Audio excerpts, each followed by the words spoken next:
Post-traumatic growth is a relatively new field of psychology that started, and quite frankly, a little bit by accident, when people were being interviewed about their traumas and their recovery process.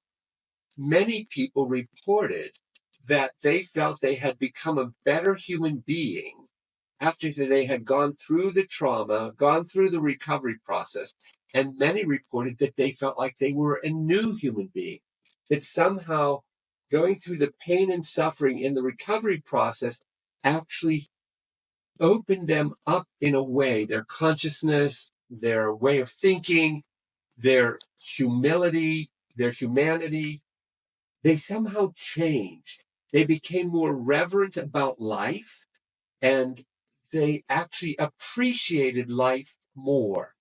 Now, they were saying this came as a result of recovering from traumatic events. So this gave birth to a new field of study, which is called post-traumatic growth. And it seems to be relevant globally to the human species again. And there are quite a few sciences that now talk about it, and they use different phrases. Like some people call that moment when you transition, some people call it the transformation point, where you transform yourself from somebody who's been suffering to somebody who suffered in the past but now has a new outlook on life because they have somehow integrated that suffering into their life. Another group of people would call it reframing the experience. So you take traumatic experiences, and through counseling and body work, you actually reframe it to see what kind of growth actually came from that. How am I different or better as a result of going through that experience? Other people call it the point of a new perspective. And as I said earlier, Stephen Porges calls it from going from disillusion to evolution. So this is being recognized. Post-traumatic growth is a real thing, and it's global. And again, it seems as though the human organism is designed to take its experiences, no matter how difficult they may be, and to process them through whatever modalities are available. And even if none are available, silence will actually help the process of moving from disillusion to evolution, as an example. So you can actually be alone and do this. So that tells me we're somehow, again, genetically encoded, not only to experience traumas, but to survive them, to endure them, and to potentially grow from them.